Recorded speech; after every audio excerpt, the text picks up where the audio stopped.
Basta't ako talaga ang nakakasama ng bulinggit na ito, hindi nga talaga matatawaran ng kanyang saya. Tingnan nyo nga at tuwang-tuwa at naglalambing pa, panay pa nga ang pakyut dyan.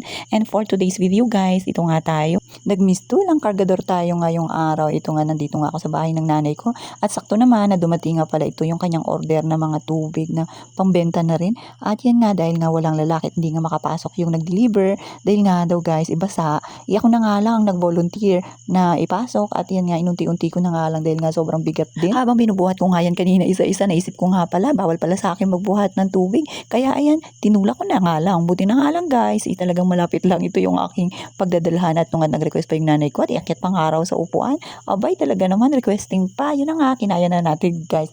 At ito nga, hindi rin tayo nagtagal dun sa bahay ng nanay ko guys. Dumaan pala ako dito sa may talipapa para bumili nga ng isda. Ito nga lately, halos puro karne na nga lang din yung aming nauulam. Nakakasawa nga din. Kaya sabi ko nga kay nanay kanina pag alis ko nga guys, bibili ako ng isda. At yun, sakto naman na ipapartner natin doon sa ating lulutuing gulay.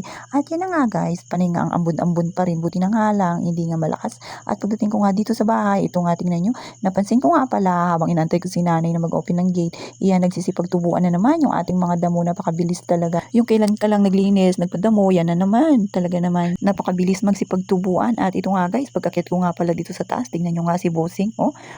Walang kasing bossing talaga guys. Manunood na nga lang ng TV yan. Katabi niya pa nga yung tubig at ang kanyang merienda. At kita nyo, hindi pa nga namamansin guys. Bossing na bossing ang dating ng ating little boy dyan. Pero hinayaan ko na nga lang din at baka nga mangulit pa pag ako'y nakita niya.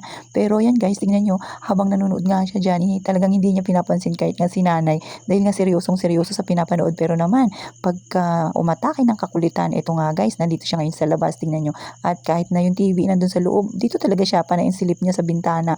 Ewan ba't pinahihirapan ng sarili at minsan nga umakyat pa yan dyan sa may upuan para lang makapanood. Minsan kasi yung kanyang pinapanood talaga namang nakakatuwa rin, kaya may part nga ng kanyang mga pinapanood guys na talagang ginagaya niya rin. Magtataka ka na lang sa kanyang mga ginagawa, kaya minsan talagang nakakatuwa rin tong bulinggit na to. At pagka ganito na guys, yung naglalambing na siya kay nanay or sa akin, at yan tingnan nyo nga panay pa dikit-dikit, malamang inaantok na yan. At ito nga tingnan nyo, kinulit pa si nanay.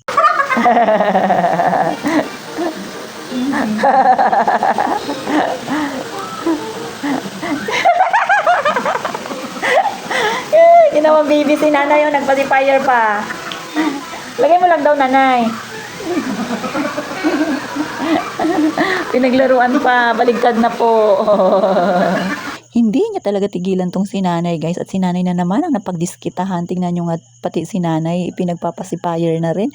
At tingnan nyo guys, pilit na nga sinisiksik dito sa bibig ni nanay. Talagang tuwang-tuwa. Ito namang si nanay guys at talagang pinapatulan din yung kakulitan nitong little boy natin. Kaya tuloy, hindi nga siya tigilan. At yan, pauli-uli nga sa kanya. So paano ba yan guys? Hanggang dyan na lang muna. Kita-kits ulit.